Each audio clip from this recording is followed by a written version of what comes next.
Dear student अस्सलाम वालेकुम। आज हम स्टार्ट करने जा रहे हैं वेक्टर्स एंड इक्विलिब्रियम।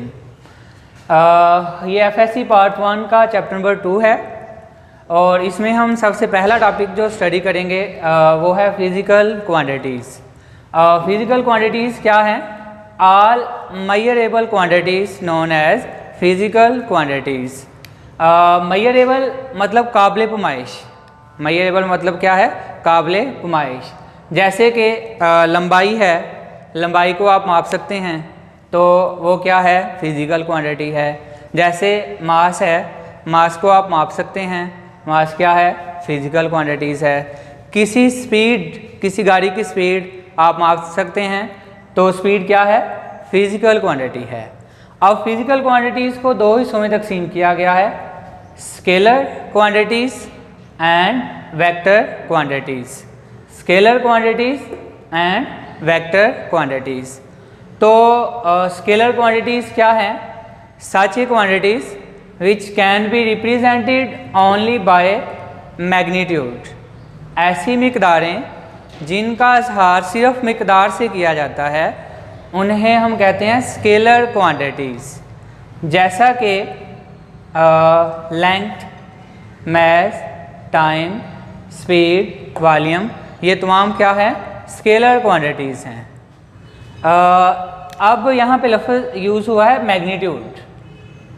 अब मैग्नीट्यूड का मतलब है मिकदार। ये दो हिस्सों पर मुश्तमिल है।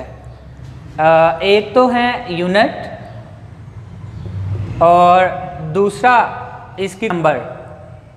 जैसे आप किसी शॉपकीपर के पास जाते हैं, आप उसे कहते हैं कि मुझे 2 किलो चीनी दे दें, तो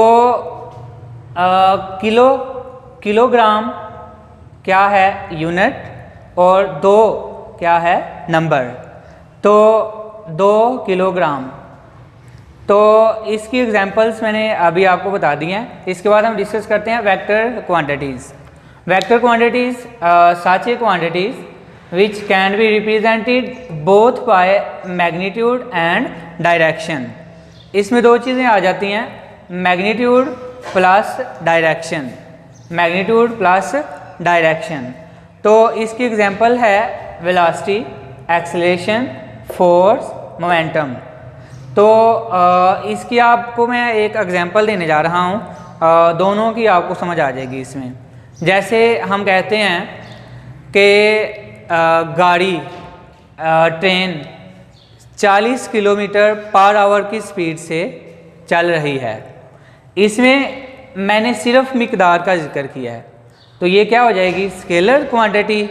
इसी तरह अगर मैं कहता हूँ कि गाड़ी 40 किलोमीटर पर आवर की स्पीड से मशरक़ की तरफ जा रही है, मशरक़ की तरफ जा रही है, तो वो क्या बन जाएगी? Vector quantity. जिसमें मैंने सिमत का जिक्र नहीं किया वहाँ स्केलर क्वांटिटी होगी, जहाँ मैंने सिमत का जिक्र कर दिया वो क्या बन जाएगी? Vector quantity. इसी तरह वेक्टर क्वांटिटीज़ की जो मिसालें हैं वो है velocity, acceleration, force and momentum. अच्छा, इसके बाद हम वेक्टर मिकदारों को ज़ाहिर कैसे करते हैं ये हम पढ़ेंगे। रिप्रेजेंटेशन ऑफ वेक्टर्स, वेक्टर्स का इजहार।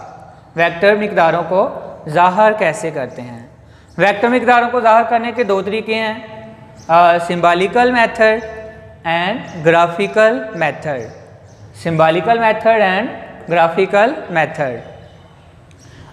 सिंबॉलिकली वेक्टर को 3 तरीक़ों से ज़ाहिर किया जा सकता है। सबसे पहला तरीका क्या है? Vector can be represented by a bold face letters. Vector को ज़ाहिर करने के लिए हम गाढ़े हरूफ का इस्तेमाल करते हैं, जली हरूफ जिसे हम बोलते हैं, बोल्ड फेस लेटर, यानी कि गाढ़े हरूफ या फिर जली हरूफ का इस्तेमाल किया जाता है। जैसे ए को मैंने बोल्ड कर दिया हुआ है, गाढ़ा कर दिया हुआ है, ठीक है, ए वी एंड पी।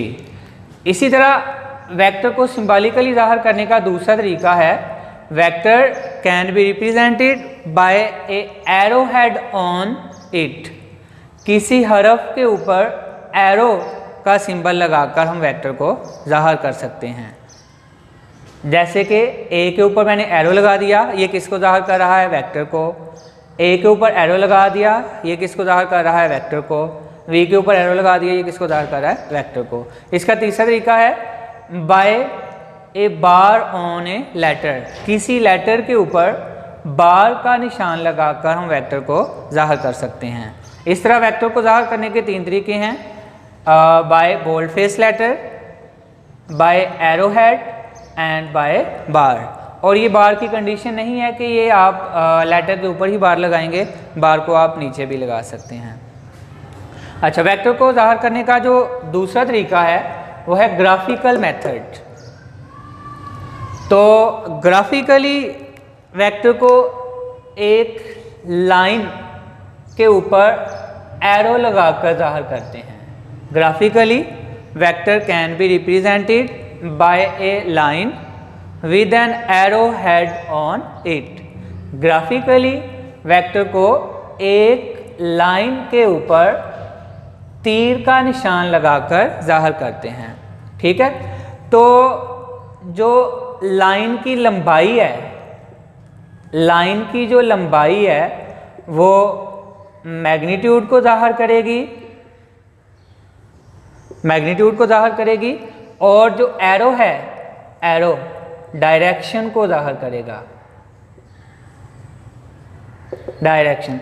तो जैसा कि मैंने पहले भी बताया है, वेक्टर को ज़ाहिर करने के लिए 2 चीज़ों की ज़रूरत होती है, मैग्नीट्यूड एंड डायरेक्शन।